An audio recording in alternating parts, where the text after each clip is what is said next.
Astro.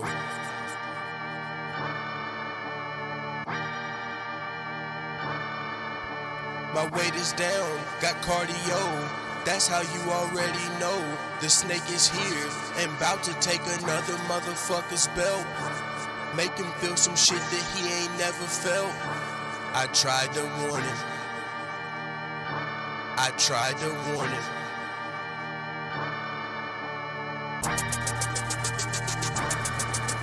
Yeah. Give it to him like a give and go. My weight is down, I'm in sicko mode.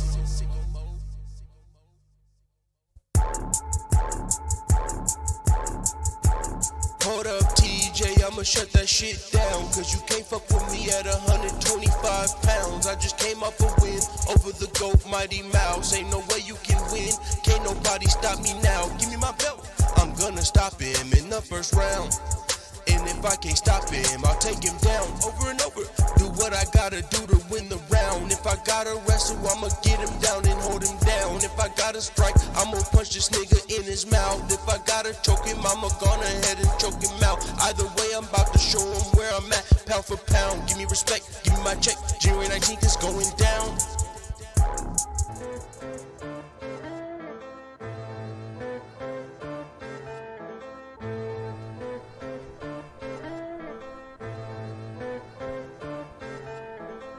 Somebody grab him some chicken.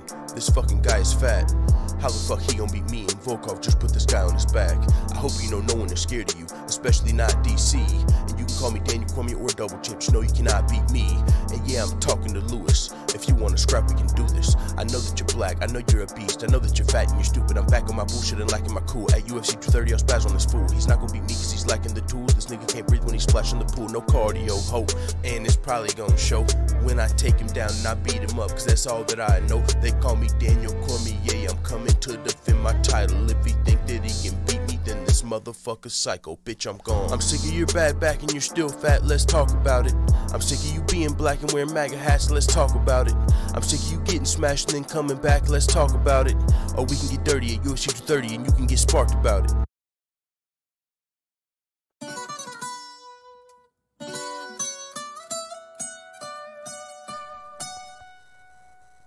Despacito.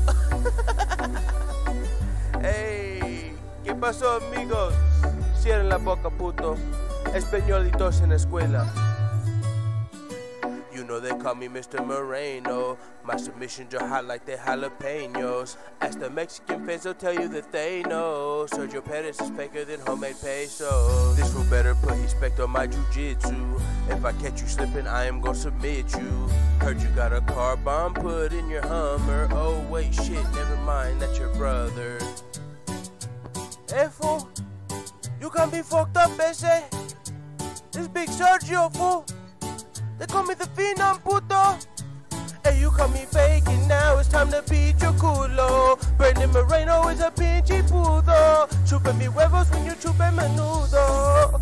Pinchy pudo. Hey, fuck Brandon and fuck his jiu-jitsu. He ain't about to choke me out, I'm about to choke this dude. He thinks he can submit me up in Mexico City. I'ma do him like police did and leave this boy shitty, then I'm gone.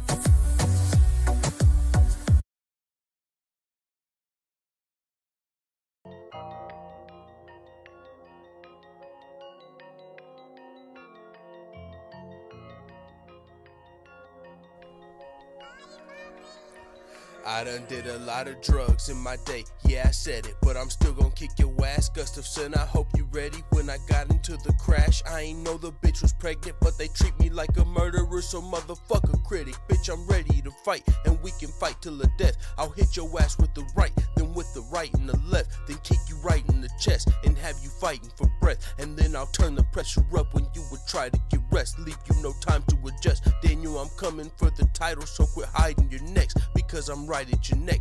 Yeah, you can try and fight Lesnar, but when you fight him, what's next? That's right, I'm the best. At UFC 232, I'll get my title instead.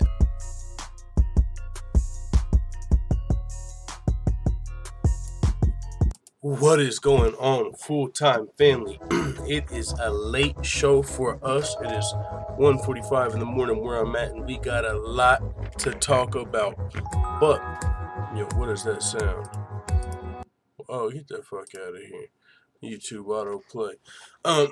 With that being said, we got a lot to talk about, but I really don't know how long this stream is gonna be going. I got off of work and went to the gym today, so you know what I'm saying. If we're on long, we're on long. But honestly, I'd prefer the stream be about 60 to 90 minutes. But like I said, we got a lot to talk about today. We're really just going to skim over a lot of it. What I'm going to start doing is I'm going to start going in depth on a lot of the topics really over at the Full-Time MMA Dojo. We're still going to do the live show format over here, but like individual videos like this subject right here, I talked about it for a good 9 minutes or so right after I got off work, and I put that video over on Patreon. But we're going to talk about it here briefly, just like the rest of the topics, because we do have a lot to discuss, including Henry Cejudo. And I was thinking about it today. Man, there's a lot dependent on his next move. Like, what Henry Cejudo is going to do next means now more than we ever might have thought it would have ever meant. Like, seriously, he's got options. He just knocked out TJ Dillashaw in the first round. He could go up to 135, rematch TJ, a fight everyone wants to see. Or could he say, no, I want to stay a flyweight. I want to save the division. I want my next fight to be a flyweight. How are you going to close my division down when I just won this title? I mean, would the UFC still close it on his ass? Maybe. But really, what if he made a stand and said, man, fuck that. I'm saving the flyweights. I want my next fight to be a flyweight. I don't care who it is. Tell me we can keep the flyweight division. I'll even fight TJ again. So it's really interesting. There's a lot on Henry Cejudo's next move. We're going to talk about a potential fight between Donald Cerrone and Cowboy. Wait. Conor McGregor and Cowboy. Conor McGregor reacted to Donald Cerrone's fight on Twitter, his epic fight with Alex Hernandez. We'll talk about that potential matchup.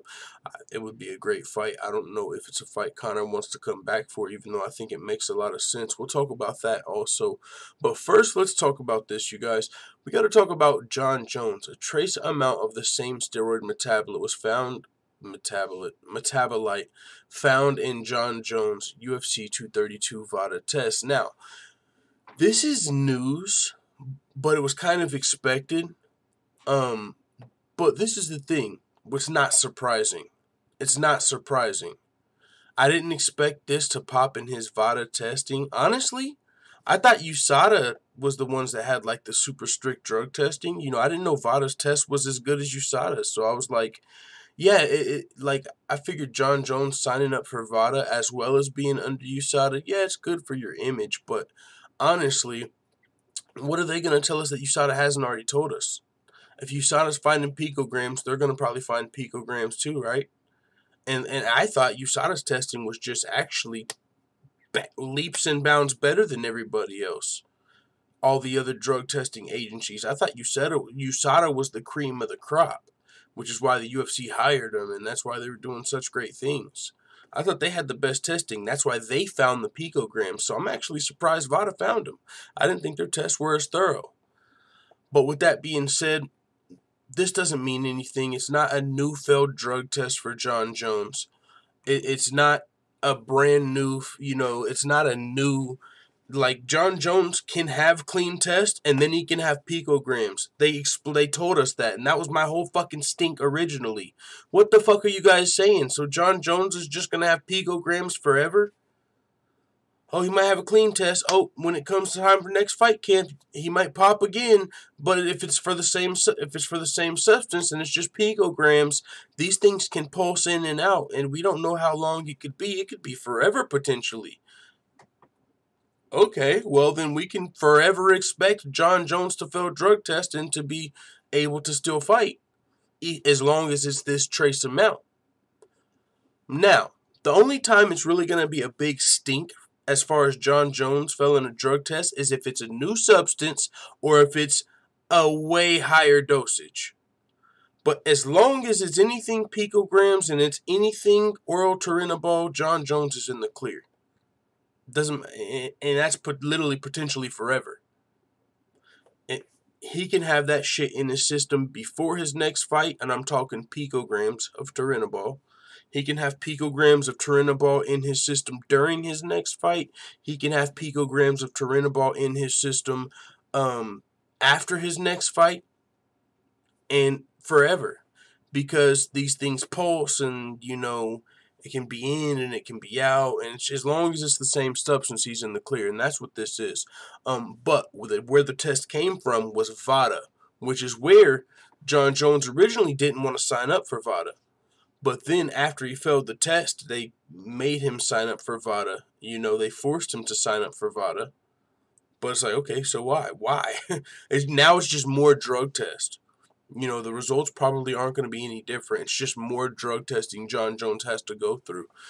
So with that being said, those VADA tests came back positive for that same metabolite. But like I said, not much to see here because it's the same metabolite. But at the same time, still the same question. Okay, so this can be in the system forever? Okay, we'll move on from that, though. I did a bit deeper dive on that, like I said, over on the Patreon. But Anthony Smith, he's already been talked to, people have already been hitting him. Hey, Anthony Smith, did you see Jon Jones test positive? He tested positive after the fight. What do you think about fighting Jon Jones with the turinabol? Listen, guys, these guys don't give a shit, a lot of them. A lot of these dudes, Gustafsson, he didn't put up too much of a fuss about it. Anthony Smith, Mark Hunt before the fight. A lot of these guys really, there's only a few guys that are super anti-steroid. Seriously. That come to mind. The Diaz brothers, Mark Hunt, Michael Bisping. Those are really the main ones that really come out and say, man, fuck these cheaters. They're all using steroids. I don't use steroids. And even Bisping, he don't really come out and hang his hat on it. But these are guys that have been notoriously anti-steroid. Everyone else is kind of quiet as kept. It's kind of like a situation where their best friend, even if they don't do steroids, like they've got good friends and other fighters that do. So it's like, I ain't going to fucking snitch on them or I ain't going to put them down. Even if they're a clean fighter, I ain't going to put my friends down and talk about steroid because I know a lot of people do this shit. But a lot of people don't come out and they're just fucking super willing to fucking die on that steroid hill. And Anthony Smith, if you're Anthony Smith, if you're Alexander Gustafsson, you don't have many options. If Anthony Smith, and I really think Anthony Smith is a clean fighter, I think he got his bones in this game by gaining experience on the job. I think Anthony Smith is legit just a fucking phenomenal fighter. He's got a lion's heart, hence the nickname. Came up from middleweight to light heavyweight. I don't think Anthony Smith is a cheater at all. But I think he's getting the opportunity of a lifetime, and he doesn't have much. What are you going to do? Say, okay, I'm good on the title fight. I'm good on the opportunity. When you know you're a fucking killer? Anthony Smith, this is the point I've gotten to. If you don't think you can fight a motherfucker or beat up a motherfucker on steroids, even if it's not a guarantee, if you don't think you can beat somebody that might be on steroids, then this ain't the gig for you, homeboy. You better go fight amateur or you know what I'm saying, cardio kickbox. This ain't the job for you. If you feel the same way in the NFL and the NBA, wherever sport you're in MLB, that ain't the sport for you. If you don't feel like you can beat somebody that might have some sort of advantage, that ain't for you. And that's not the case with Anthony Smith. I say that because you can be a clean fighter. Nick Diaz, Nate Diaz, Michael Bisping, Anthony Smith, Mark Hunt. You can be a clean fighter and still knock some of these motherfuckers out. Like Daniel Cormier said, I've beat people that are on steroids before. So that's why I'm not going to blame steroids on this loss. Because a lot of the other people I beat, I believe, were probably on steroids too, and I beat them. Is it bullshit? Fuck yeah. But another thing is a lot of people get away with the shit because they're better at the testing. They're better. I really think there's a lot of people that know how to beat USADA. GSP talked about it on Joe Rogan's podcast. I think the fucking secret's out there somewhere. And It might be a little harder than an IQ test, but motherfuckers are passing it. And so if you don't feel like you can beat someone that might slip through the cracks, what, are you not going to take a title shot? Biggest payday of your lifetime. If you fuck around and knock this motherfucker out, okay. Okay. Do you think Anthony Smith thinks he can't knock Jon Jones the fuck out because he might have some picograms floating in his system? And I guarantee you the UFC's told him, listen, bro, it's the same substance. If he fails for anything else, he's pulled from this fight. If there's even a fucking gram of this shit, if he goes above picograms, the fight's off. If there's anything else in his system, the fight's off. So he's getting his assurances that Jon Jones better be fucking clean, and even if he don't buy it, like a lot of fans don't buy it, it's still the opportunity of a lifetime. So you're gonna take that shit. He said, I truly don't care. This is what he said on Twitter. He said, if you're hitting me up about this, I truly don't care. Picograms, no picograms, Olympic-sized swimming pools, grain of salt, I couldn't care any less. I signed on the line and did it knowing what I was signing up for with no expectations. I'm good, y'all. You don't want to be bombarded by a bunch of fucking fans. Anthony Smith, Anthony Smith is still training to knock the picograms out of this motherfucker's head. What are you talking about? Better leave. Anthony Smith knows what he signed up for, so respect to Anthony Smith, respect to Gustafsson, and you know what I'm saying? Respect to anybody that signs up for this fight. Yeah, it might be a little fishy, but guess what? It's the opportunity of a fucking lifetime, and if you don't want this title shot, somebody else will take it. 100%. We got a little more to talk about. Conor McGregor says he's willing to fight Donald Cerrone after Cowboy puts up a big win. That big win over Alex Hernandez on the main event of the UFC on ESPN +1 undercard. Donald Cerrone versus Alex Hernandez. Fucking phenomenal fight and performance from Donald Cerrone. That was a tough fight. That was one of the toughest fights Donald Cerrone's had. And he's had some tough ones, but he was coming back down to lightweight too.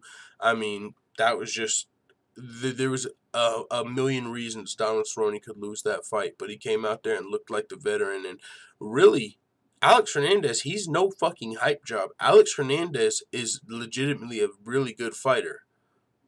But so is Donald Cerrone, and that's why I really didn't. As much as I like Mike Perry, I didn't give him much of a chance against Cerrone because I know how good Donald Cerrone is. But Alex Hernandez is a motherfucker. Darren Till is a motherfucker. And that's how I looked at Alex Hernandez. A lot more like Darren Till, a lot less like Mike Perry. In the sense that this dude is, I feel like, a serious threat to Donald Cerrone. And Donald Cerrone handled it. He passed that test, which was good to see. Donald Cerrone's back in business. And after that, Conor McGregor took to Twitter and said, for a fight like that, Donald, I'll fight you. Congratulations. Yo. He pretty much just co-signed Red Panty Night. Motherfucking. But that's just a tweet. Either way, if I'm Donald Cerrone, you better clout the fuck up, dog. McGregor just said he'll fight me. Bro, I'm about to fucking fake a fight. I'm about to fake announce this shit. I'm about to take to Instagram and be like, I signed the contract. Conor signed it. The fight's on. I'm about to have the headlines. Conor McGregor versus Cerrone. I'll let Conor McGregor come out and tell y'all that shit's not signed on yet. He agreed on Twitter, didn't he? He agreed to fight me, didn't he? Okay, I wouldn't lie and say that he signed the contract, but I was like, I signed the contract. He agreed to fight me. The fight's on in my books. So hell yeah, the fight's on. I'm gonna have a night. I'm just saying, you better clout the fuck up. Conor McGregor just blessed you, homeboy. But that would be a great fight, and we do know that is a fight, the style of fight Conor McGregor gets up for. No hetero. That is the type of fight Conor McGregor likes to be in. A fight with someone that's willing to fight you, that's not gonna be looking to try and exploit his, hold him down the whole fight and not fight. Kind of likes people that actually show up, put on entertaining performances, and make him want to fight. That makes him want to fight you. And that's what Donald Cerrone did with that motherfucking ass whooping he put on my boy Alex Hernandez. And so that was a great performance from Donald Cowboy Cerrone, and He got a lot more than just a win over a young, dangerous buck. You know what I'm saying? In that fight, you can get Conor McGregor agreeing, literally saying, "I'll fight you" on Twitter. That's actually worth a lot more than that win actually probably was, low key. But we got a lot to talk about. We got to move on. Iaquinta wants Conor McGregor next. He says McGregor's not willing to die in the cage. We don't have the quotes actually. This is just a interview he did with MMA Fighting at a media scrum. So you guys can go check that out on MMAfighting.com. It's not actually an article for us to go over. Didn't look over that before the show. But we got a lot to talk about. So we're going to move right on. Joseph Benavidez asked Henry Cejudo to do the right thing for the division and forego chasing that 135-pound title. This is what we talked a little bit at the beginning of the show. I talked about how Henry Cejudo's next move actually means a lot more than I ever thought it would. Who would have thought the flyweight division is literally could be decided, that the fate of the flyweight division could be deciding on Henry Cejudo's next move. If Henry Cejudo plays ball with the UFC and says, "I'll go up to bantamweight, fuck it, just give me a title shot, give me some money, I'll just let this flyweight title and this whole flyweight division go and fight TJ at his weight," then the UFC might go ahead and fold the division. A lot less bounce back if Henry Cejudo's okay with it. If he agrees to just go up and fight TJ at 135, chase the champ dreams, fight him there. But if Henry Cejudo possibly puts his foot down, now that he has the actual leverage, the gold, the belt, Colby, now that he actually has the gold, he's won the super fight, he's beat another champion, what if he decided to put his foot down and say, "Fuck that, Dana, fuck that UFC, don't get rid of my division. Resign them fucking fighters. Trade Ben Askren back for Demetrius, because I want that." No, not all that. But what if he puts his foot down and he's like, "I want to fight at flyweight. I want to fight Joseph Benavidez. I want to fight Jussier Formiga." What if he says, "I want to clear out my division"? What do you think that could work? He's the champ. He just knocked out TJ Dillashaw. He's definitely got in the UFC's debut on ESPN Plus. He's got so much more leverage right now than he's ever had in his freaking life when it comes to the UFC. Seriously, that actually adds more stock to your name. The fact that you won that big fight on the UFC's debut ESPN Plus card, you've got more power now than he might think he does, Henry Cejudo. He don't have Conor McGregor, Khabib power, but I'm telling you right now, he might be third. Seriously. You know why? Because we're in the ESPN era. The UFC can't fucking cut this guy right now. They can't just move him. What can they do? Try and give him a bad matchup? He's the best flyweight you have. No one can beat him. Good luck trying to get that belt from him. I don't think the UFC can make that move. They cannot fucking cut Henry Cejudo if he doesn't want to go up to bantamweight. Not after he won that big fight on ESPN. What are you going to fucking tell all your brand new fans? The show, the ratings were amazing. These new ESPN fans, they ate it up. ESPN, the debut on ESPN, it did great numbers. All these people just seen Henry Cejudo, this new audience, everyone has seen Henry Cejudo knock out TJ Dillashaw in the first round on ESPN. What are you going to say? "Oh yeah, we had to cut that guy because we had to cut his division," when it just did great numbers. They just did great business, but we had to cut him because back in the day, the guy that's over at 1, he didn't do great numbers, so we had to cut Henry Cejudo. Yeah, the guy everybody kind of loves now, that a lot of new, people know who he is for sure. You can't cut that guy right now. He's got some fucking weight to throw around. Seriously. So I really think Henry Cejudo could save this division. I'm not fucking joking. Unless he says, unless the UFC is like, yo, we wanted to get rid of it. How about you just come up? We'll give you a title shot. Fight for the champ.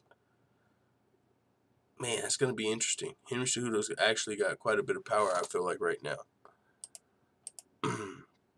That being said, let's pull up the chat. We got Given Sure Name in the building. It says, it's a fucked up deal, but it's not a pass to keep using the drug. It's not a pass to keep using the drug, which is why the levels can't go up. But it is a pass to have the drug in your system as long as it's only picograms. Jorge One says they should do a fight with Jones, Conor, and their opponents doing blow and booze all night than fighting. And their opponents? Crow says, is this for real? RJ's gaming channel. It's picograms according to Jon Jones. Adam Rose says he said he don't give a fuck.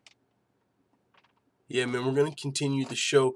So yeah, we'll see what Henry Cejudo's next move is. It actually means quite a bit right now. And I seriously, if you go back 2 weeks, you would have never thought so much rested on the shoulders of Henry Cejudo. I mean, wow, a first-round fucking knockout on ESPN Plus, the debut.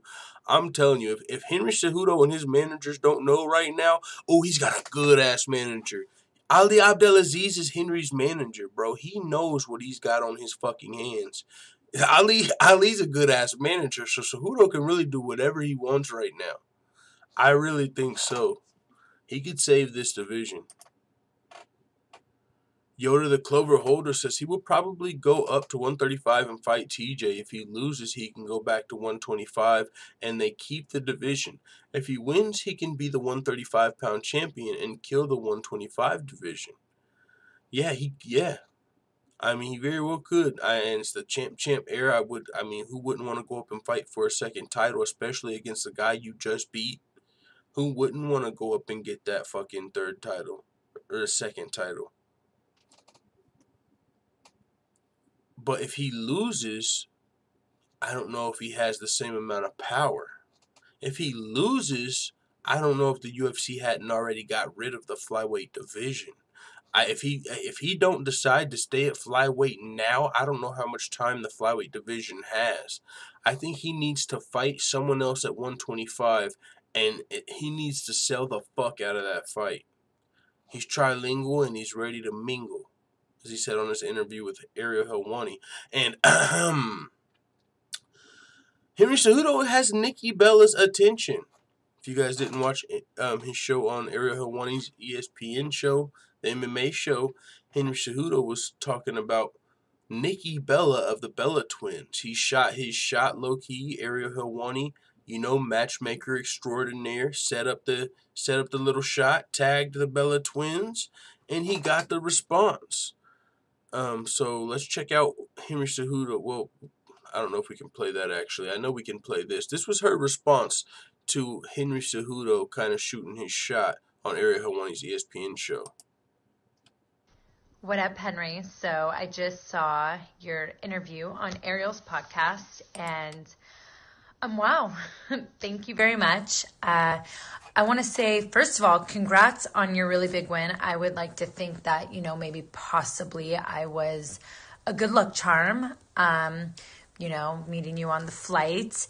And I'm hoping maybe one day in Arizona you can train me before I get back into that ring, because I think you have a few moves that you could show me that, really could take it to the women. And hey, I know you're cutting weight and all, but maybe one day we could, grab a drink, or I don't know, I should actually send you a bottle of Bella Radici wine for your victory. So I'll do that. All right. Again, congrats on your big victory. That was amazing.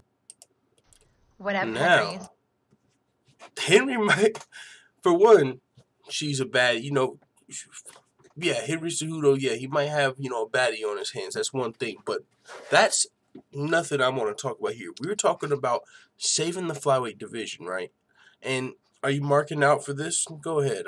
Wouldn't call myself doing that, but that's another topic for another day, maybe on Patreon. I'm not marking out for it. But I will say this, and also she kind of mentioned her wine. Maybe I should send you some Bella wine. Okay.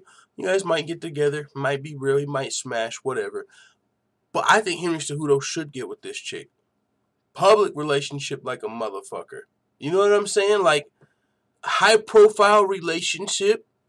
This WWE girl, fucking, you want to help save your division? Yo, I'm not saying to use this chick, but I'm saying if this relationship sprouted, it could definitely help Henry Cejudo, his popularity, 100%.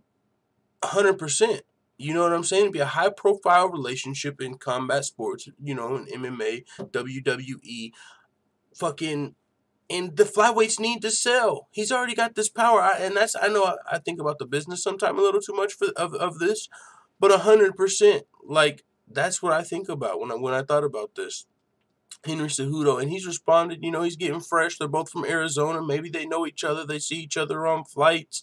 You know, he's getting fresh. Maybe they're going to go on a date. We'll see where it goes from there. Who knows? Maybe these motherfuckers end up in a cell against Ronda Rousey and Shane McMahon.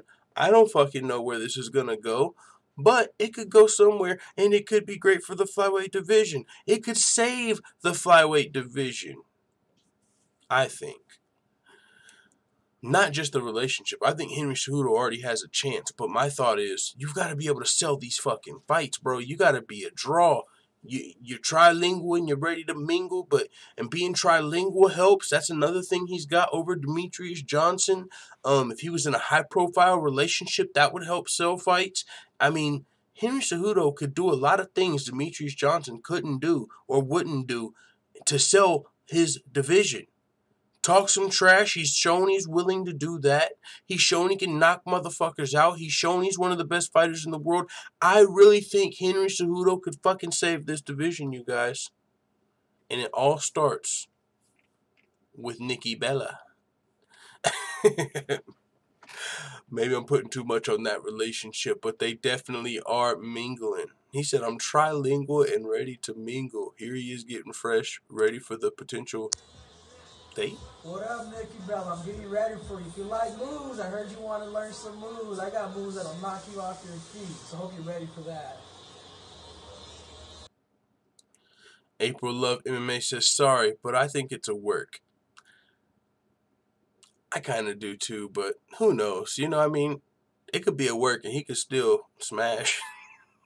You know what I'm saying? Like, how much of it is a work? I think it's genius. But, at the same time, I'm sure there's going to be a lot of people that mark out for it. So I don't want to put their shit on blast too much. But, hey, man, I really think it could be good for Henry Cejudo. I hope Cejudo claps those cheeks, his proud techniques. He deserves it. I think he's definitely clapping those cheeks, 100%. Oh, I think, like, her WWE boyfriend might be like John Cena, by the way. So everyone's like, oh, shit, Henry Cejudo versus John Cena. Oh, shit. Oh, no, I did want to talk about that. Legit, I'm glad you said that. Bro, who do you think would win in a real fight, John Cena or Henry Cejudo? That's a real question. Henry Cejudo's clearly the better fighter. Would 125-pound Henry Cejudo fuck up 250-pound, 6-foot John Cena? I don't know. That's a legit question. In the WWE, I'm talking about UFC. No weight classes. Henry Cejudo, John Cena fighting. Winner gets Nikki Bella. Who wins? I need to know in the chat. April Loves MMA says Henry. Yo, I think Henry might get John Cena, bro.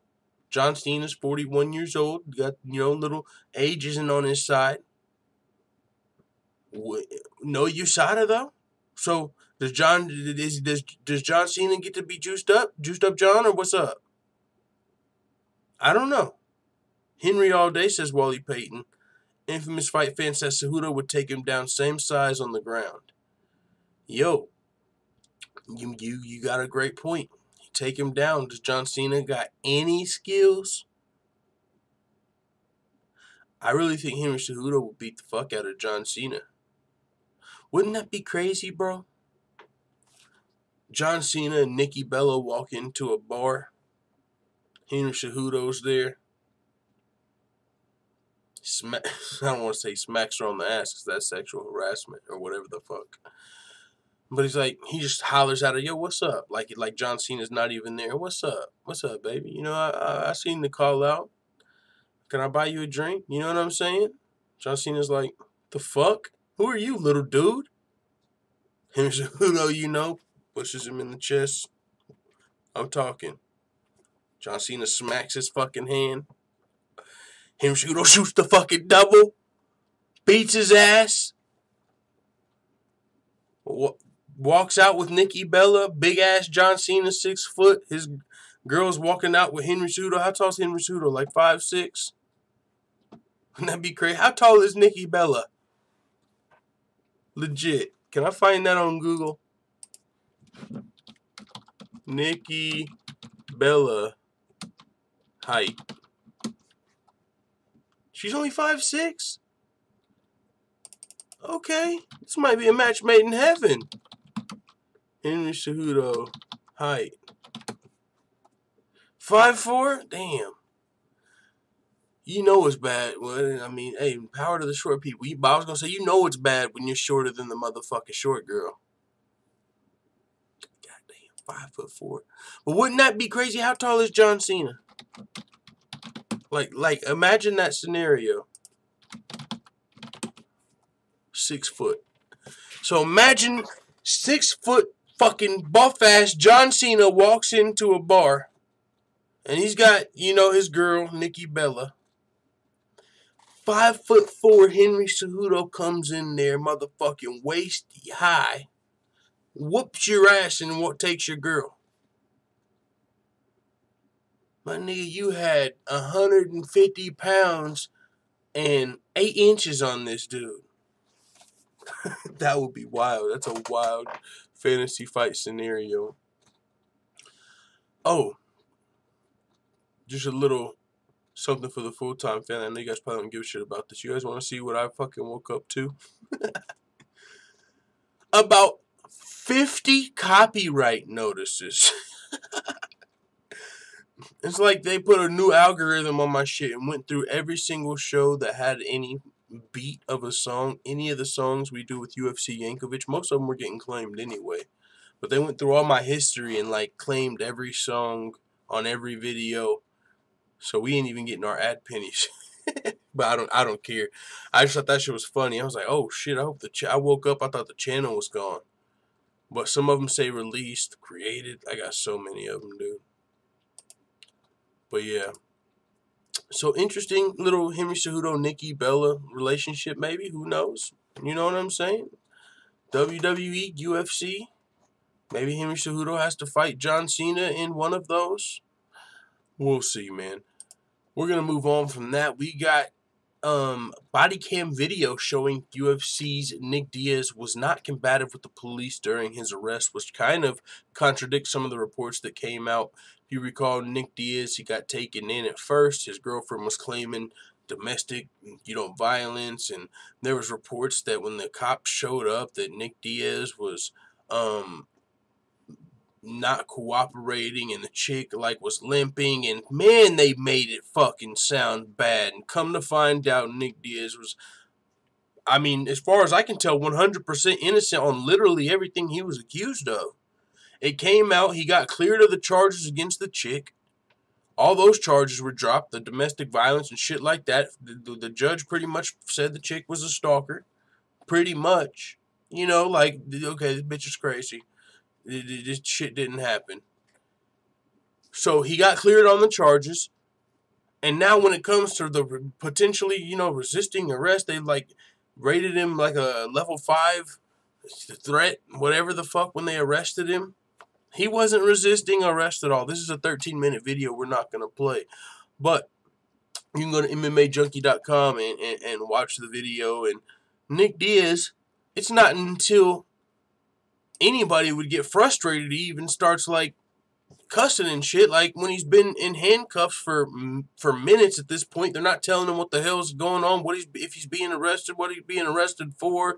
I mean, the chicks, he's trying to tell him what's going on, and these motherfuckers were saying slick comments about, you know, his UFC skills and fucking, I wonder if his UFC skills will stand up to my Kung Fu. And they weren't saying that to Nick Diaz, but if you watch how this went down and you hear some of the shit the cops were saying, it's like they were starstruck.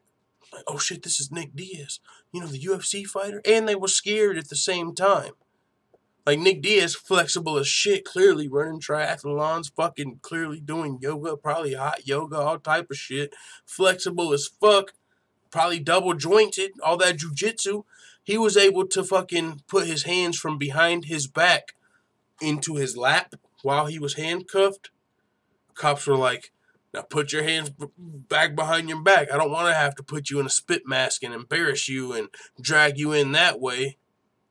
Like, in order to let him know what I can do to you. You know, I am a cop. I could fucking embarrass you. I don't care how bad. You know what I'm saying? Like, these seem like some starstruck cops. They wanted to get this story. They arrested Nick Diaz for the fucking story. He wasn't restraining the arrest. It was over-exaggerated. And now these guys, during holidays, got to tell their fucking cousin Jimbo, oh yeah, I arrested Nick Diaz. I made that motherfucker put his hands behind his back. Alright, man. Fuck you and Jimbo, man. Nick Diaz is innocent. That whole shit, they're putting dirt on his name for no motherfucking reason. PK Boxing and MMA in the building. Salute. What's going on, brother? MMA addict in here. I'm happy for Cejudo. Clap them cheeks, champ. Just got on. What's going on? Did Bones test hot again? It's the same. His VADA test came back hot, but it's the same substance, so still not a super big deal because it's the same substance and that can be in his system forever because they don't even understand the science. They said it could be in there forever as long as they know it. It can pulse in and it can pulse out. So as long as it's picograms of turbinol, Jon Jones is in the clear. Doesn't matter if it pops up in his test tomorrow, if it pops up in his test next month, next year, he's in the clear as long as it's just picograms of turbinol, because it could pulse in and out. So it's not nothing he's getting punished for, but technically, yes, he tested hot. But it was his VADA test, and it's the same substance, so he's not going to be punished for it. April Loves MMA says, I believe Nick. I did that once when I was in handcuffs. Cops don't like when you do that. Oh, could you imagine? And it's Nick Diaz. He's got his hands in his lap. At any time, he could just choke the fuck out of you. I literally think Nick Diaz with handcuffs could beat most of those cops' ass. So that's actually dangerous. Like, I do get that part. I would say for my safety and your safety, could you put your fucking arms behind your back? Nah, I don't want to have to fucking put you in a spit bag and drag you out of here and embarrass you. The fuck? You ain't even got to say all that. You know?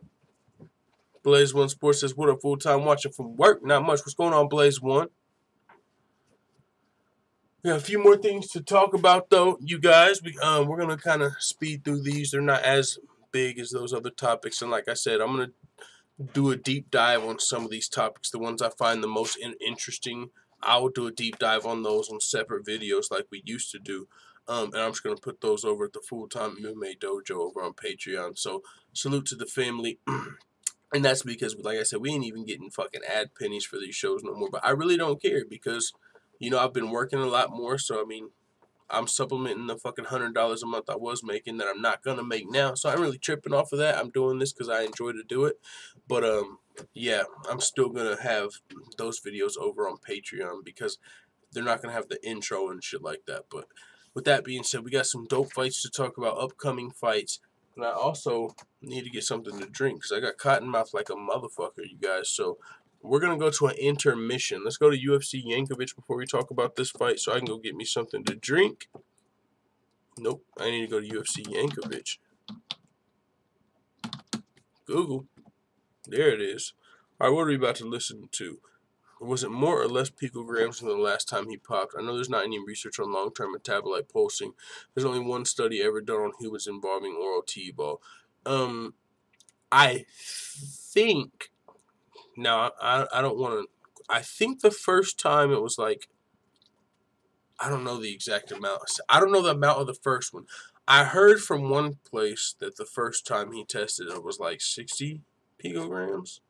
According to what I heard from this one, it was like 33, but at the same time, the levels don't matter because the way that they've explained it, because what we would expect is the levels have to keep going down. Okay, now you're at 90, now you're at 80, now you're at 70, now you're at 60, and you hit 0 eventually.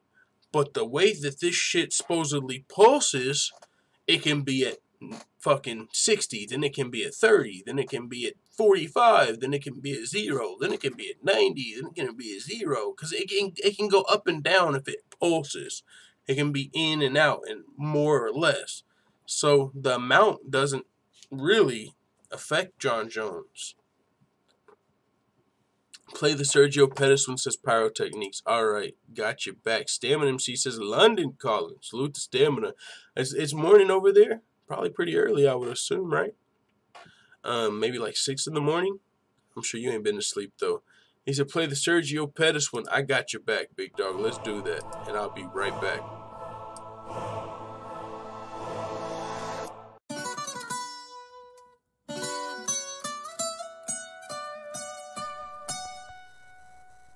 Despacito. Hey, ¿qué pasó, amigos? Cierren la boca, puto. Españolitos en la escuela.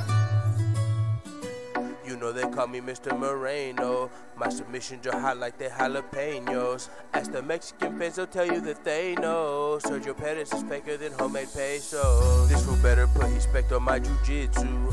If I catch you slipping, I am gonna submit you. Heard you got a car bomb put in your Hummer. Oh wait, shit, never mind, that's your brother. Hey fool, you can't be fucked up, ese. This big Sergio, fool. They call me the Phenom, puto. Hey, you call me faking now, it's time to beat your culo. Brandon Moreno is a pinche puto. Chupa mi huevos when you chupa menudo. Pinche puto. Hey, fuck Brandon and fuck his jiu-jitsu. He ain't about to choke me out, I'm about to choke this dude. He thinks he can submit me up in Mexico City. I'ma do him like police did and leave this boy shitty, then I'm gone.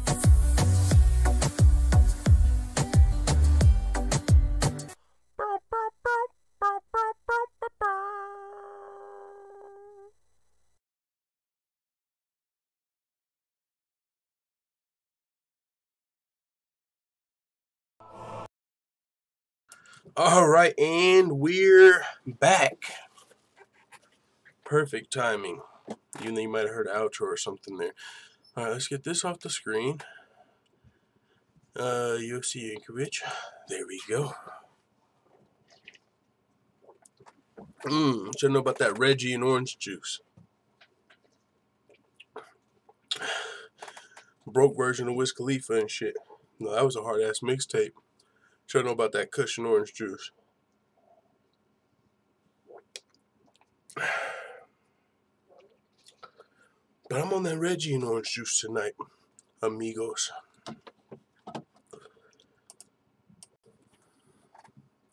Smoke break, says PK Boxing and MMA. How'd you know?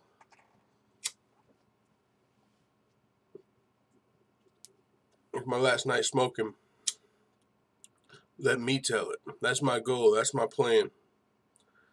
And I actually think I'm gonna be successful. But if you ask my homies or my brother, I say that shit every night.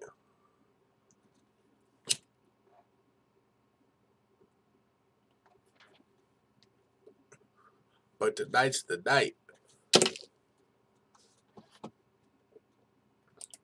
What else we got to talk about, full-time family? We're going to talk about Barboza and Gaethje. Or should we talk about this knucklehead first? Colby Covington saying he's standing up for UFC fighters who don't have a platform. Holy shit. I'm not going to cover this too much. Even though Colby is saying a lot of shit, though. He's saying a lot of shit. I really think he's trying to get cut. Because the shit that he's saying right now, man, is the shit that's on a lot of people's minds. He's to the point where he's talking about fighter pay. And he's actually starting to, sound like he's pretty frustrated with the UFC. Now, fuck it. I mean, since the UFC, I guess I'll mark out for it. Colby Covington, let's get into some of the things he had to say. Right now, we know the situation he's in. He was the interim UFC welterweight champion. He wasn't able to fight Tyron Woodley on short notice at UFC 228 because he got surgery on his sinuses. After that, I believe he was offered a fight with Usman when Woodley wasn't ready to fight to save Madison Square Garden. I don't think he wanted to take that fight on short notice against Usman. I don't know if it would have been for his interim title or what, but since he didn't take that fight and he got surgery instead of fighting Woodley, the UFC is punishing Colby Covington now. They're saying, now you don't get a title fight. Got you to the White House as far as, Dana White. He's friends with Donald Trump, and I feel like made that happen. Do I have insider information? No, but we know Dana White, good friends with Donald Trump, and he was asked, Colby Covington wants to visit the White House. Can you make that happen? Dana White said, I can make that happen. And then he got a fucking picture in the White House looking like Forrest fucking Gump with this interim belt, wannabe real belt. And as far as Donald Trump knows, I guarantee you he thought he was taking a picture with the champion. Donald Trump ain't taking a picture with this second place silver. This belt should be fucking silver. If the interim belt was silver, Colby Covington couldn't be running around here talking all this shit right now. I think interim belt should be fucking silver. 100%. Because he wouldn't have none of that shit to talk about. But anyways, so he's not going to get his title. Now, Colby Covington is saying, oh, reconnection successful. My bad, guys. It looks like the show got cut. He's doing a complete 180. He went from being the ultimate asshole and getting to the title shot to getting skipped over. And now he's kind of like, yo, this don't feel good when it's happening to me. He didn't care about nobody else when he was talking about people's countries, pissing people off, getting to the title shot his way. But now that he's getting skipped over, he's did a complete 180. And he's like, fuck the UFC. And this is what he had to say. I haven't heard anything from them, and I don't got anything to say to them as far as the UFC. They know where I stand, and they're not going to get anything out of me because I'm standing my ground. I'm standing up for all the fighters that don't have a fucking platform. They can't stand up against the UFC and have to take everything the UFC gives them. All the shit the UFC gives them fucks all the fighters out of pay and just expects you to do things at the drop of the dime when they want it. All these fighters are yes men. I'm not a yes man. I don't do things. But when the UFC says jump, I don't say how high. I'm not that guy. The UFC knows where I stand, and I'm standing up for what's right. People can hate me, they can love me, but I'm standing up for what I believe in and what I earned and what was promised. In life, you can only stand by your word, and you got to have big balls in life, and that's what I got. Do you, Colby? Where were those big balls when you were calling the police on Fabricio Verdum? Oh, wait, never mind. Let me continue. He said a lot of fighters, they're scared. They're not going to do that. Here you go, babe. If I'm a one-man army, that's cool. I don't give a shit. I'm a self-made man. I never relied on the UFC for anything. I did this all on my own. I called my own shots. I got myself to the White House. This guy's still talking out of his ass. Like, you're a self-made man? What? Tyron Woodley was paying him for wrestling as a wrestling partner originally. He was sleeping on whose couch? Wasn't he in like some fucking... I wouldn't call him self-made. I think he gets a lot of help, and he's gotten a lot of help throughout his career, especially from American Top Team. Clearly, like I said, one of the greatest fight teams on the planet. They've helped him a lot. He said, this is really just I don't give a fuck to them. I'm putting the birds up and that's it. This is a fucking dick flexing competition and a muscle flexing competition. That's all it is. They're trying to think that they have the power, but they don't have the fucking power. Any other fighter, okay, yeah, you have the power. But in my situation where I won a UFC title, interim, should have been silver. The highest honor in your company, not true, because the highest honor is the real belt. I went to the White House. Thanks, Dana. The only fighter to ever do that.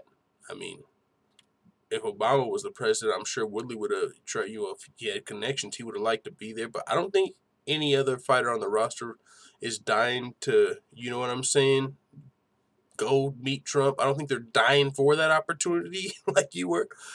But he said, I've never been beaten. No one can touch me. They can't fucking outflex me. I can go somewhere else. I could just imagine Tyron Woodley naming this song on his mixtape. Outflex. Or just flex. He'll outflex you on the track. I can go somewhere else. I could give a fuck about them. WWE, what's up? They don't mean shit to me anymore. I know my worth. I know I'm valuable. They know I'm valuable. Not gonna do shit. I can say whatever I want. I'm gonna do whatever the fuck I want. What's up? Colby Covington now that he feels like he has leverage and power, he done turned into a whole fucking monster. And if this is the case, in the UFC, you created this. You made this fucking monster. What'd you think he was gonna do? Did you start playing ball? Like, I feel like this would be a mistake on the UFC. If they get into a position where they have to release Colby Covington and he just goes and gets signed by the WWE or something, which is what he clearly is fine with doing, I mean, in the UFC, you made that monster. You helped book him in those fights, rewarded him for the bad behavior as far as disrespecting someone's country. You got him those fucking title fight after that. And the interim at that, you didn't have your interim belt silver. So now this motherfucker thinks he's got a real belt. And all his pictures, he looks like the real champion. On a resume, he could lie like a motherfucker. But it would look good. Like on a resume, if you were like applying for like, let's say, Bellator, I'm sure they already know his resume. But he could write former UFC welterweight champion and just attach the picture. I don't think they would look into it much more than that.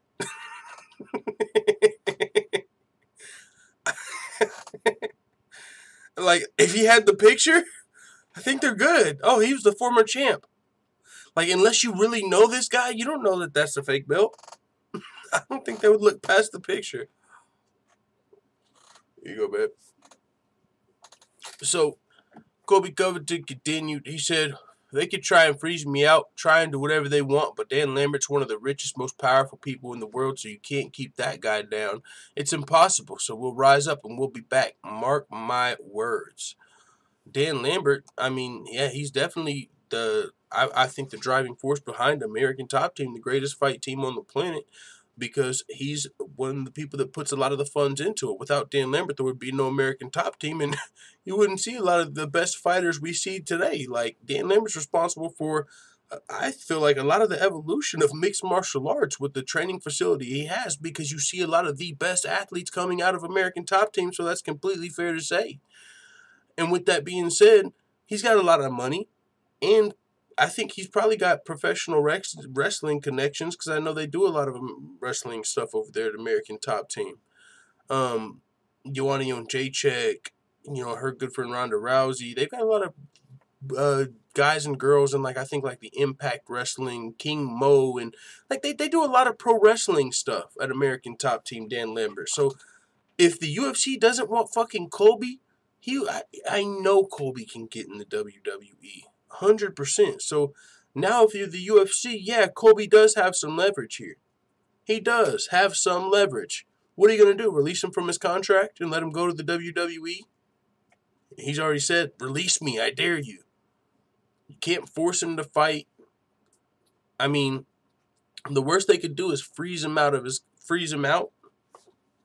But I don't even know how they have to offer him a fight in so long. According to the contracts that, to our knowledge and some of the fans, the UFC has to offer you a fight every so often. You can turn it down, and if you turn it down, that extends your contract. But the UFC has to offer you a fight every so often. Every few months, they have to offer you a fight. And so if you're Colby Covington, you're going to have to take whatever fight they give you. And if you don't, extend your contract. But who knows? With Dan Lambert behind you, he might be able to buy your contract out. Like, you guys are going to freeze him out. You guys are mad at him now. All right, well, here's some fucking money. Fuck you guys. We're going home. And he's got the clout. I think he can make a move. So I really think Colby's in a good spot regardless of what he does.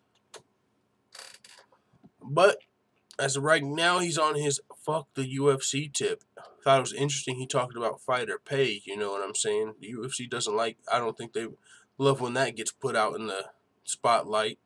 People go on a fucking tirade about fighter pay. You know, like, let's keep that on the. I was listening to Paulie Malignaggi on fucking MMA Junkie. He went nuclear on Dana White and how they pay fighters. Like, damn, man, he's making a lot of good points, dude. He was making the case of how, like, McGregor's, like a lot of shit you don't think about it until someone just lays it out there. Paulie Malignaggi was talking about, he said, Conor McGregor is the Floyd Mayweather of MMA. He's doing Mayweather-like numbers. Yeah, it's not May-Mac numbers, but Mayweather's not even doing May-Mac numbers when it's not May-Mac. But Floyd Mayweather versus Andre Berto, Floyd Mayweather versus anybody not named Conor McGregor or Manny Pacquiao, Conor's doing those numbers. And how much money's Floyd getting for his fights? Well, he's getting about $50 million in pay-per-view. And Conor's getting like $3 million in pay-per-view. And so it's like, he's starting to do comparable numbers with Floyd almost, and the pay's not close. So even at the highest level, Conor McGregor, Paulie Malignaggi was pointing out, I'm going to have to go get back to calling him Paulie McDougal's tomorrow. But he made some great points in this interview. And I was like, damn, I don't even like this dude. But I'm kind of, I respect to what he's saying. He's somebody that can actually put it out there and talk about the shit. Because he don't care what the UFC, Dana White, Conor McGregor, none of them are talking about. Paulie was spitting some heat on that interview. And so we'll see where that goes. But yeah, Colby Covington, he was spitting a little bit of heat out there.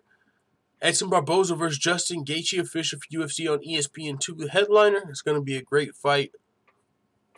Two of the best lightweights in the world. This thing could be a slugfest. It's going to, I mean, just as a fan selfishly, and it's just one aspect of the fight. Who knows if we even see this in the fight. But both of these guys, just to be fair, they've both been known as two of the most dangerous leg kickers in the lightweight division. People that the most lethal leg kicks. Edson Barboza more in the past, but still kind of holds the throne. But Justin Gaethje has been fucking clacking, almost breaking people's legs, almost making some of the toughest fighters quit with some of that leg work he's been doing, man.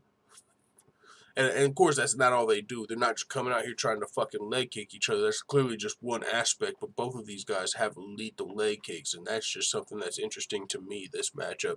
But, I mean, Edson could throw a spinning fucking heel kick and knock Justin Gaethje out. Gaethje could come forward, land a body shot, you know, and then come up top with the combination. Like, he might use his wrestling in this fight. Like, there's a million ways this fight could play out, but that's just something that's interesting to me about this fight. So really looking forward to this. UFC on ESPN2. That's going to be a big card. I mean, UFC on ESPN is going to kind of be like UFC on Fox. Like the big cards. You know how there was UFC on Fox Sports and then there was UFC on Fox. When it's ESPN, that's their big cards. The ESPN Plus, that's their like Fox Sports cards.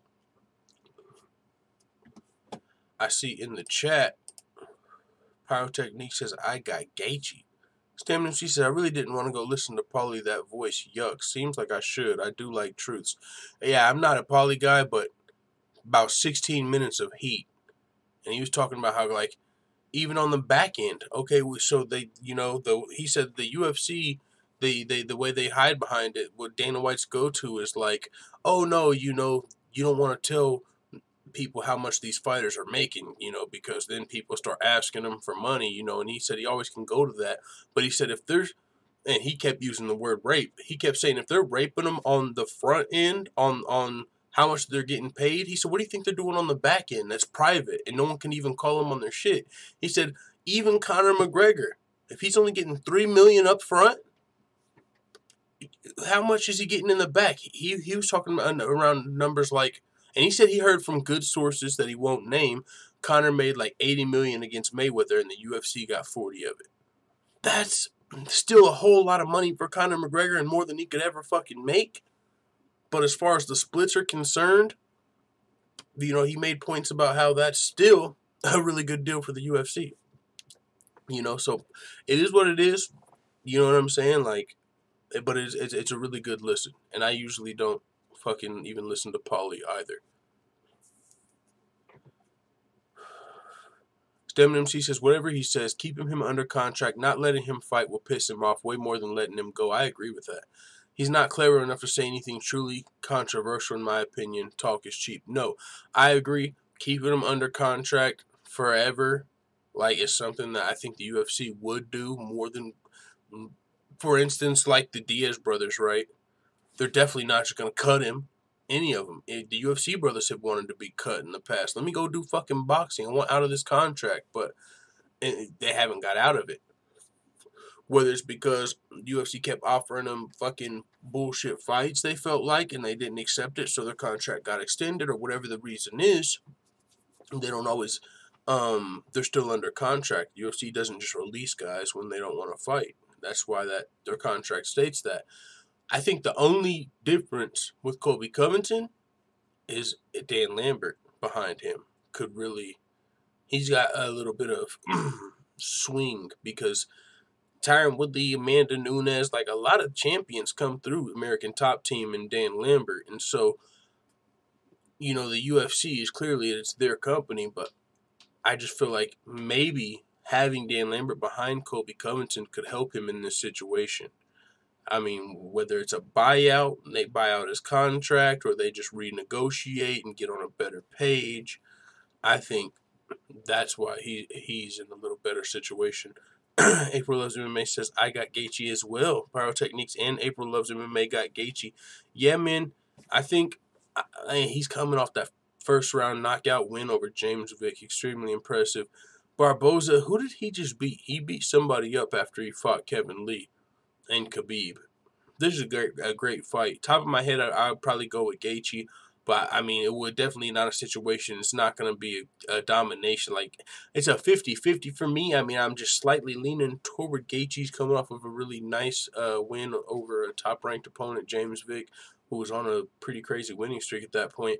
But Edson Barboza could win this fight. He could very well. This dude's still dangerous. His last fight, he just beat somebody up. Dan Hooker. That's who it was, Stamina MC. Yeah, he beat Dan Hooker, and he looked good in that fight as well. So, yeah, man, I love the fight. maybe I'm 55-45 Gaethje right now, but that's just off the top of my head. Holly Holm prefers to clash with Amanda Nunes at bantamweight, not featherweight.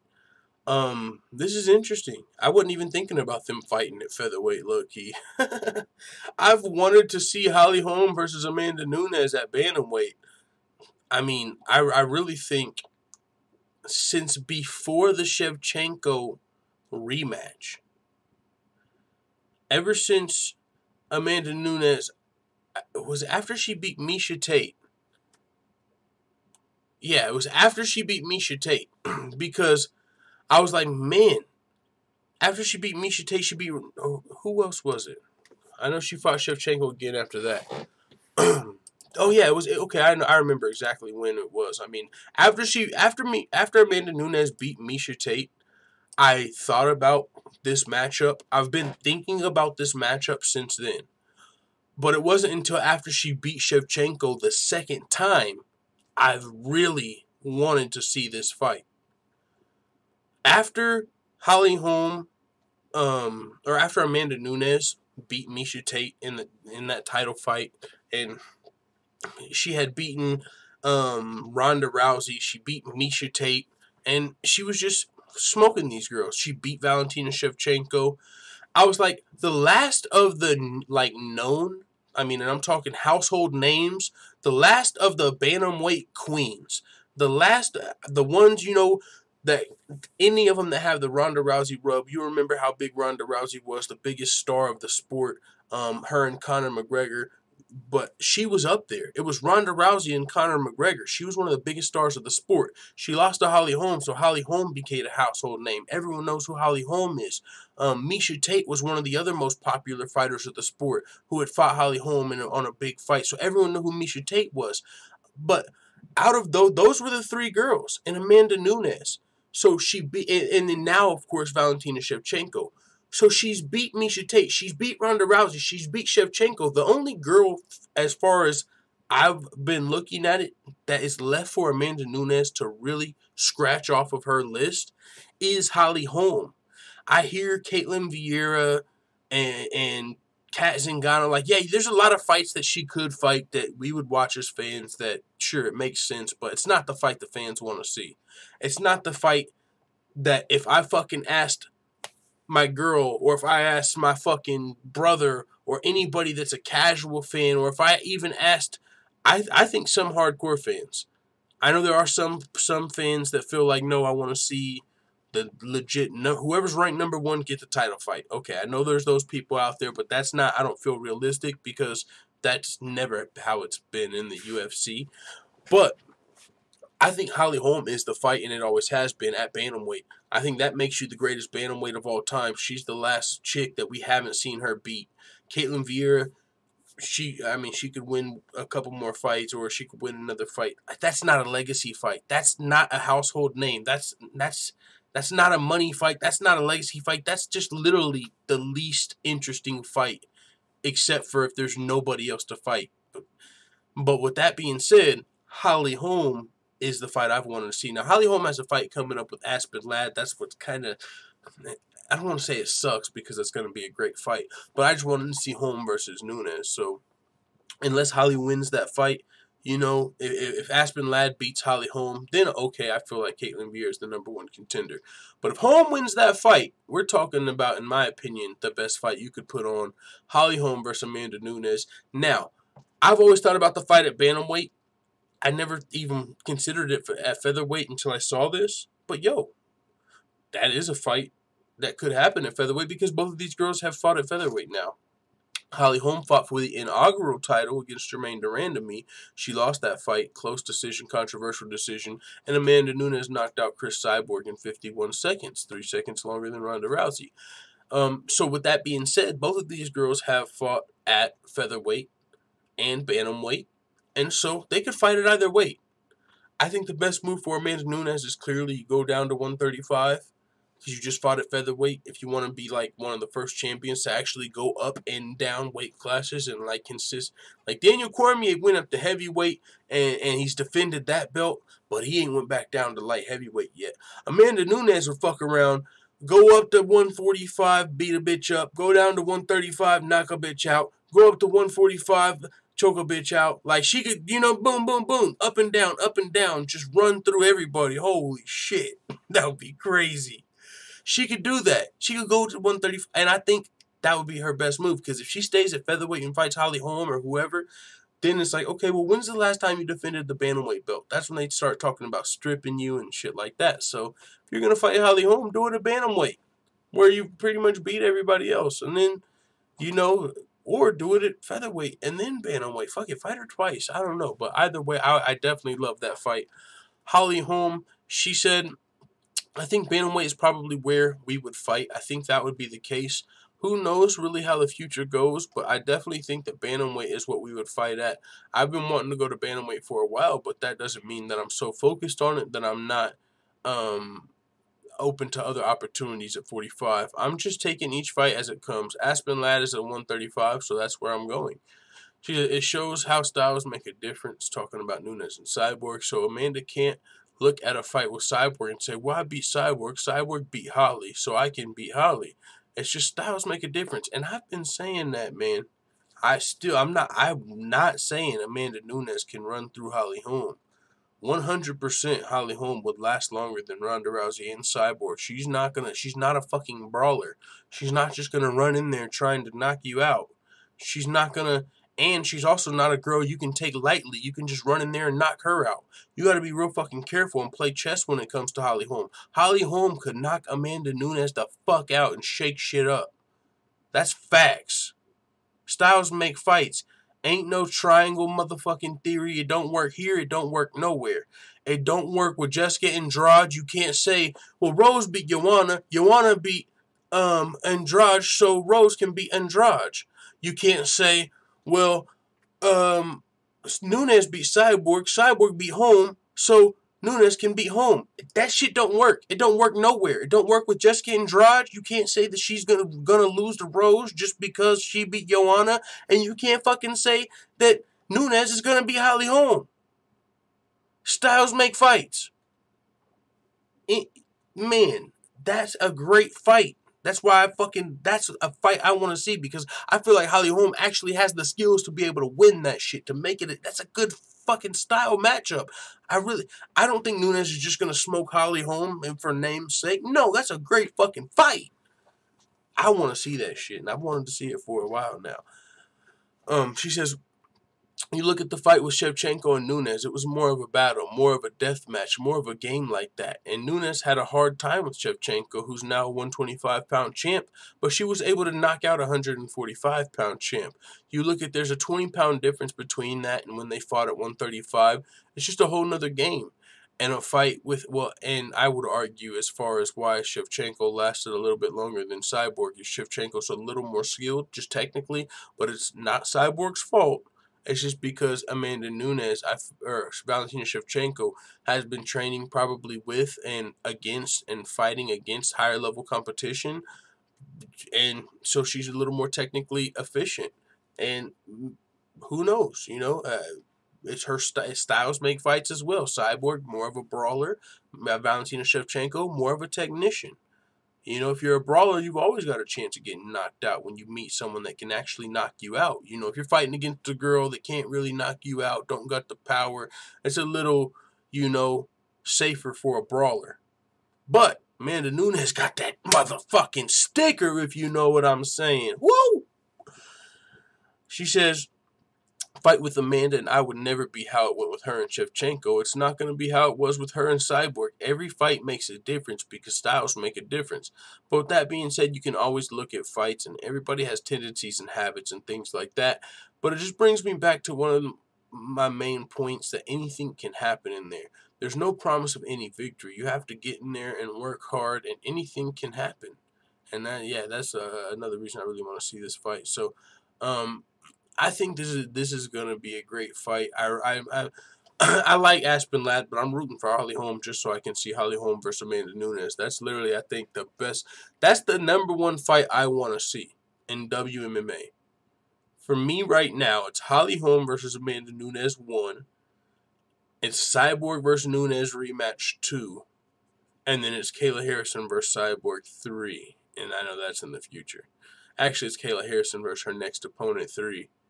And then, we'll go from there. Power Technique says, imagine if Holm knocks her out. I know. If Amanda Nunes beat Holly Holm, that just cements her as the greatest with no debate. No ifs, ands, or buts.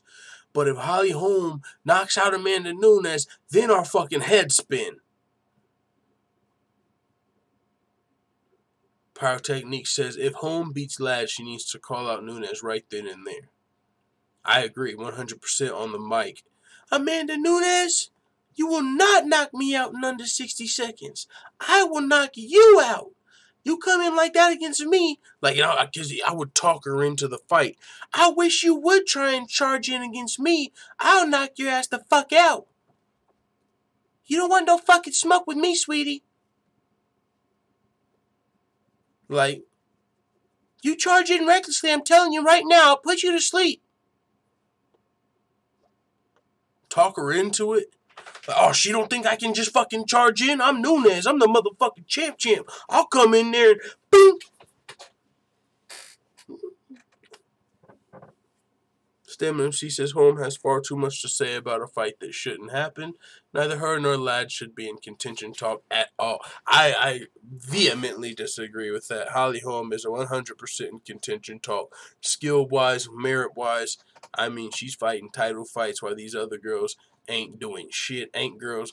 There ain't a bunch of girls on a streak. This division ain't log jam. It ain't like there's a bunch of bantamweight contenders out here waiting for their shot. There's one girl who's got a shaky case to the title fight, and that's Caitlin Vieira, and she ain't beat nobody in the top 5. So, I mean, yeah, it's not like there's nobody that she just would be jumping over. Holly Holm, coming off of, she's fighting title fights, multiple divisions. I mean, you can't count her losses against her at featherweight. Like, if you're talking about the bantamweight title fight, like, I actually think, but we had that talk.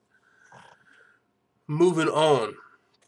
Former UFC champion Fabricio Verdun rescues a teen from drowning. Fabricio Verdun, I think he was cruising, because he was on the beach with his family. Somebody was in trouble. Motherfucker went in there and dived to save him. You know what I'm saying? Salute to Fabricio Verdun, saving this person's life. Let's check out the video. My husband is so brave. Look at him rescuing a teenager. You're awesome, Fabricio. Tu é foda, kid.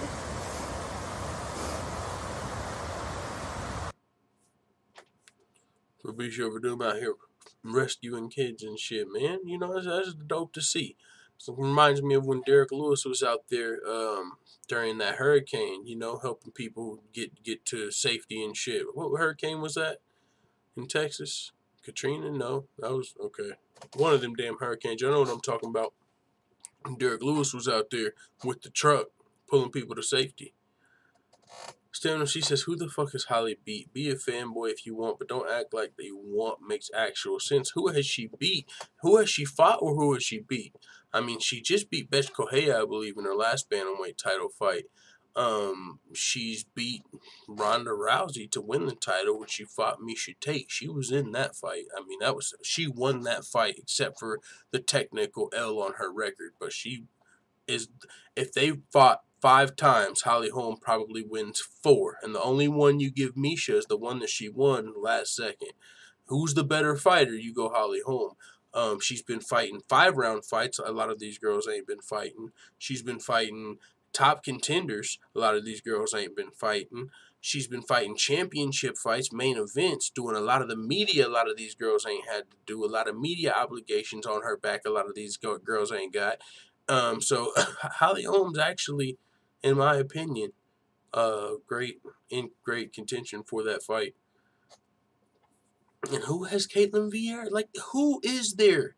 There's one other girl you can name Caitlin Vieira, and she ain't beat nobody. She beat, like, Kat Zingano in a split decision, and that is her only case to a title shot. She ain't beat no top 5 contenders. I mean, shit, I think Aspen Ladd probably beats her. I mean, I might be wrong, but I think Aspen Ladd will give her some problems. So I want to see Aspen Ladd versus Vieira. Like, beat somebody that is a top, beat someone that can fight for the title. She hasn't even beat, was that even a 5-round fight? I don't think Caitlin Vieira has ever fought in a 5-round fight in her UFC career. I don't think she's beat a top 5 contender. She's done nothing compared to Holly Holm. Holly beat Megan Anderson, says Mike Hunt. But that was at 145. I think Stamina wants to keep it 135. She had that win at 145, too. All those things stem from the same point of origin. Favorable opportunities given other girls didn't get. I mean, that's... I don't know if that's the case. What do you think? What do you think? Is Caitlin Vieira just getting ducked by everybody in the top 5? She's injured. She can't fight no one in the top 5. Is that Holly Holm's fault that Caitlin Vieira's been injured, so she can't up her game and up her stock and build her resume and beat top 5 girls? That's not Holly Holm's fucking fault. That's not favorable opportunities. Kat Zingano was a pretty nice opportunity. You got that win. Sometimes it's not about the size of the fight. It's the ranking number. I mean, unless all the girls in the top 5 have been ducking Caitlin Vieira, which is a realistic, I mean, if that happened, which is realistic, okay, but I don't know. We haven't heard about that. We haven't heard the UFC coming out, oh, Caitlin Vieira is the most ducked fighter of all time. Everyone's scared of Caitlin Vieira. Like, I don't know. She's been injured. I don't think that's anybody's fault. Holly Holm still had to beat Megan Anderson. She still had to beat Bethe Correia. Bethe Correia is not a favorable matchmaking. What the fuck is that? Like, oh, we're going to do you a favor, Holly Holm. We're going to give you Bethe Correia in Brazil. Like, that's not some, oh, yeah, I can't wait to fight Bethe in Brazil. Am I getting pay-per-view points for that? Like, no. Yeah, Caitlin Veer, I don't think, you know what, never mind. Agree to disagree. I like fights. You like entertainment. Cool. I like fights. I think Holly Holm actually has a chance to win. I think Caitlin Vieira doesn't have a chance to beat Amanda Nunes. I think Holly Holm can actually win. I would rather watch the more competitive fight than just give it to Caitlin Vieira because you feel like she's on a win streak. I literally think Holly Holm is the better fighter. She's more suited to fight 5 rounds. She has a better chance to win the fight, so therefore the fight will be more competitive. Would you rather watch a more competitive fight or just watch a bunch of fucking someone beat up on someone that's not on their level? Because Caitlin Vieira is not on the level of Amanda Nunes as to where Holly Holm is. Holly Holm legitimately has a case to win that fight. Caitlin Vieira doesn't. Who the fuck has she beat to say she even can stand a chance against Amanda Nunes? Holly Holm not only has fought multiple title fights and went 5 rounds with Cyborg and also fucking main evented more fights, and also style-wise has a better matchmaking, is the better fighter. Holly Holm just is, it's a more competitive fight. So I don't understand how you would even say that. It sounds like you're going with morals over fight. Like, no, she's the one that's ranked number 1, and she's not even ranked number 1. She's on a 4-fight winning streak. Holly Holm has had favoritism in the past, so now we should take all of it away and make her fight 5 girls and get on a 5-fight winning streak. Let Holly Holm fight 5 girls that are not ranked in the top 5 just so she can technically be on a winning streak and deserve her title fight. Even though she's the best fighter in the fucking division, who would give Amanda Nunes the best fight. Holly hasn't beat. I think Holly has. Full time, what do you think of the Weasel breakdown? TJ versus Henry. I haven't heard it actually. I haven't heard it yet. I'll check that out. But speaking of, we don't have UFC this week. We have some Bellator. Aaron Pico believes Bellator 214 win puts him in position to be the youngest world champion in history. That's very well. Aaron Pico could very well be the youngest world champion in history. If you know the story of Aaron Pico, the credentials, the potential, then Aaron Pico for sure could be the youngest world champion in history, which is currently Jon Jones. But Aaron, the problem is, I don't think hardcore MMA fans are going to give you the same credit. You know, yeah, technically though, you would be the youngest world champion in history. And actually, is that the case? Because we're going off of all organizations, I'm sure Cage Warriors or fucking Alabama Alaskan Cage, championship, I'm sure they've had a 19-year-old champion. You know what I'm saying? So, like, you'll be the youngest Bellator champion in history, and you'll be technically younger than Jon Jones, but Jon Jones did it in the UFC, so I still think that's actually a little different. But what this does is it makes me realize Aaron Pico's fighting this weekend when I didn't actually know that. I've been at work and there's no UFC event, and I didn't get some update that told me there was a Bellator event this weekend, and I think it's actually Fedor versus Bader 2, or Fedor versus Bader's going down as well this weekend. Henry Corrales in his own backyard. I wish I had the date on this article, but I think they're fighting this weekend. Aaron Pico's going to be fighting Henry Corrales, and if he wins, he's going to be trying to get a title fight after this. Henry Corrales is a legit contender over at Bellator for sure. Aaron Pico has been fucking people up. First round, body shot, bow, knockout. He can submit you. He's a great wrestler, Golden Gloves boxer. Like, Aaron Pico is a young fucking stud.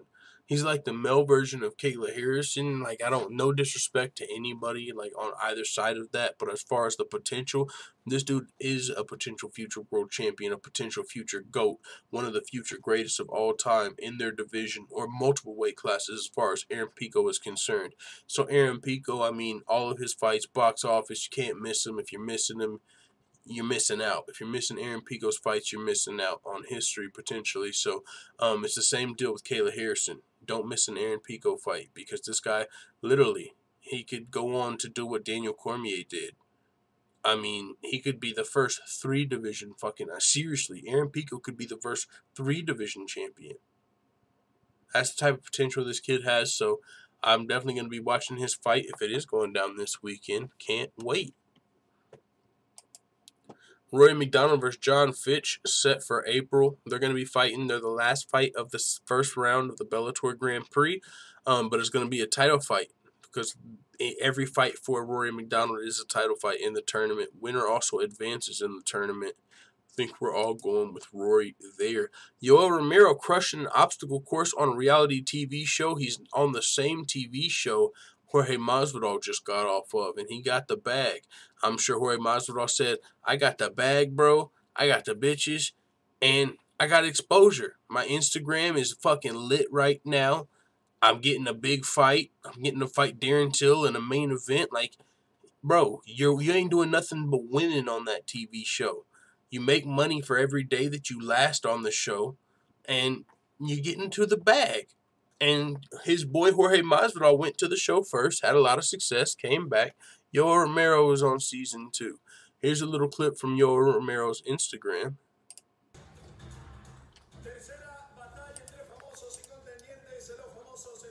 I can't hear this shit.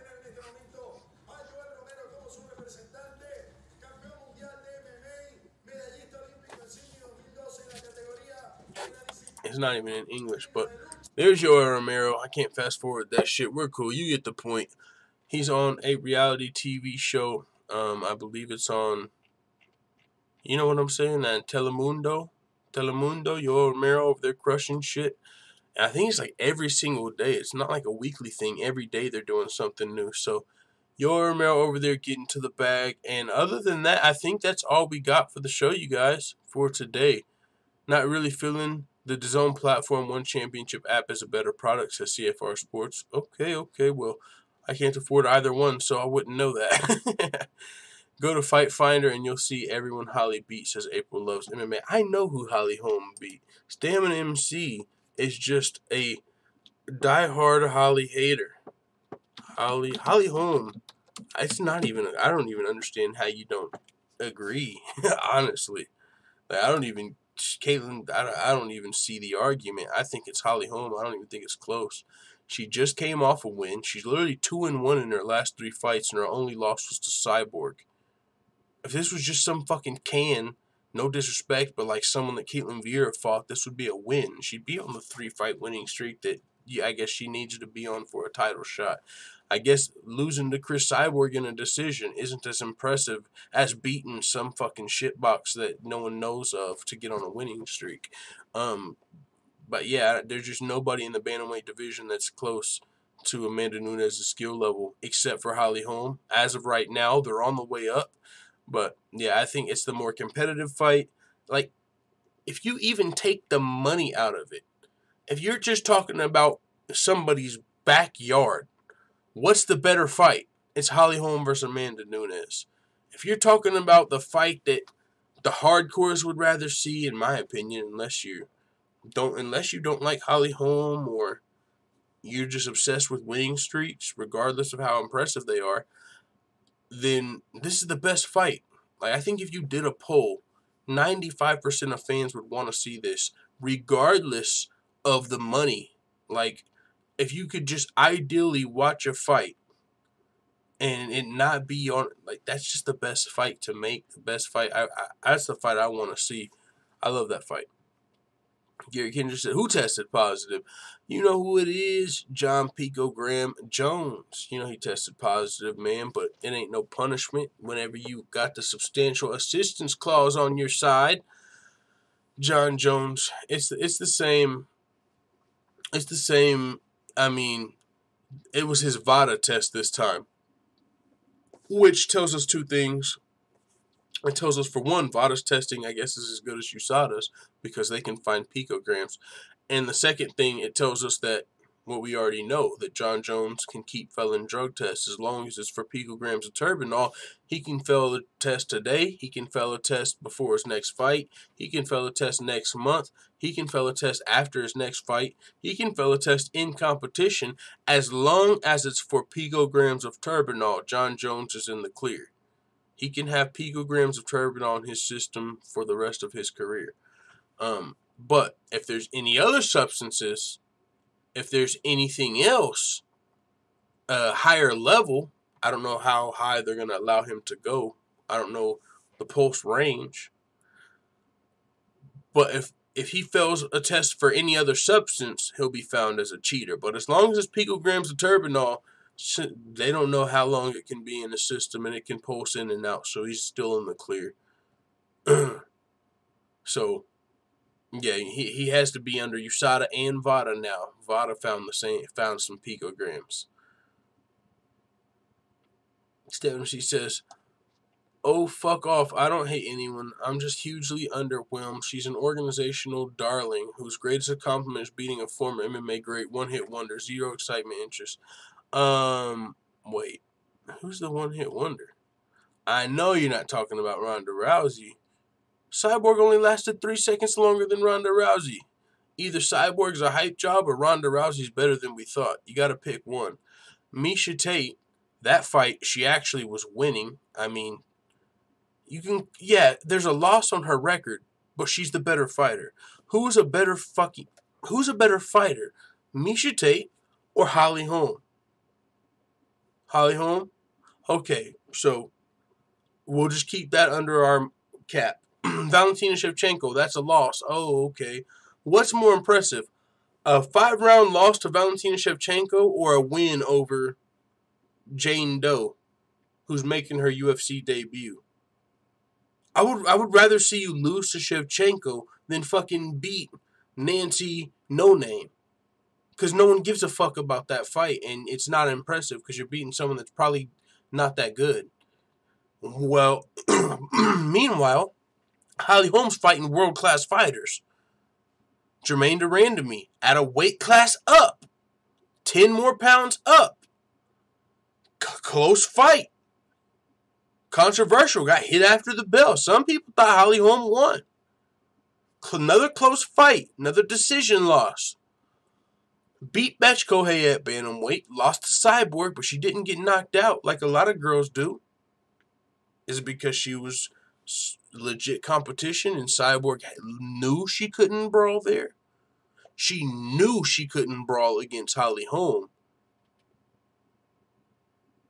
And so she had to fight Holly Holm to a decision. She beat Holly Holm. Okay, but that's a decision loss to Cyborg. What's more impressive? A decision loss to Cyborg or a split decision win over the number 6th ranked Kat Zingano? I mean, I like every single one of these fights, every single one is more impressive than any fight on Betch Kohei's resume, in my opinion. Every single one of these fights qualifies Holly Holm more than Betch Kohei, regardless of fucking result. Even though she's 2-1 in her last 3 fights, every one of these losses is more impressive than those wins, in my opinion. Is she a darling? Yes. That's got nothing to do with her being the best fighter in matchup for Amanda Nunes. Her being a media darling has nothing to do with her beating Raquel Pennington and Marion Renault and Ronda Rousey and Miesha Tate before that 5th round.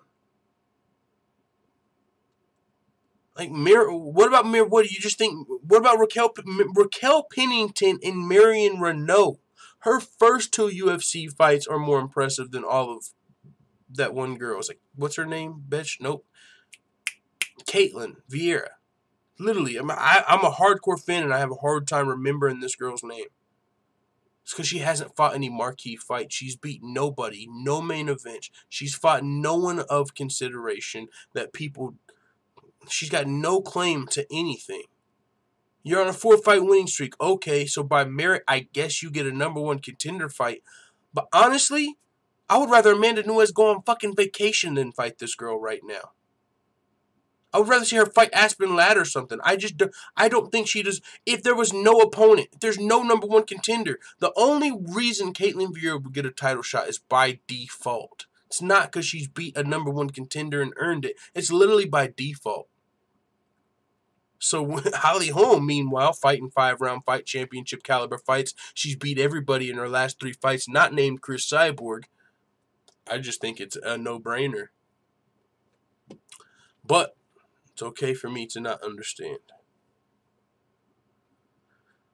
Gary Kendrick Jr. says, can't compare the Rousey fight with Cyborg because they were trading and she got caught. Amanda Nunes literally beat the shit out of Rousey till the ref had to step in. But that could just be because she caught her first. If Amanda Nunes hit Cyborg hard enough first to the point where Cyborg couldn't react, boom, could have been the same result. And yeah, Cyborg's a little bit better of a striker, clearly, than Ronda Rousey. More powerful striker. But everything that Cyborg has as far as striking, Ronda Rousey could have made up in the grappling department if we seen the fight get there. Yes, Cyborg, I've never argued that Cyborg's a better striker than Ronda Rousey, but Ronda Rousey wasn't out here out-striking bitches in the first place. That was never her game. I love the last Paige Van Zandt fight, says Celtic Girl. I really like her. Paige Van Zandt, yeah, man, she's a tough fighter for sure. But that was actually the last topic we were going to be talking about on the show for today, guys and girls. So with that being said, thank you guys for tuning into the late show. If you're tuning into this tomorrow, much appreciated. And if you're interested in hearing me do a deep dive on any of these topics and really dive into some of these, the ones I find the most interesting, make sure you check out the Full-Time MMA Dojo over on Patreon. There's different tiers and stuff some of you guys already know about. Just a fun thing we have over there. We also do extra fight predictions and other stuff like that. So if you guys are interested, check that out. We're going to be putting more videos over there, as well as, yeah, man, actually, yeah, that's it. So with that being said, I appreciate you guys for tuning in. I will see you guys on the next show. With that being said, it is what it is. Let the Full-Time family know what you think in the comments. I'm out.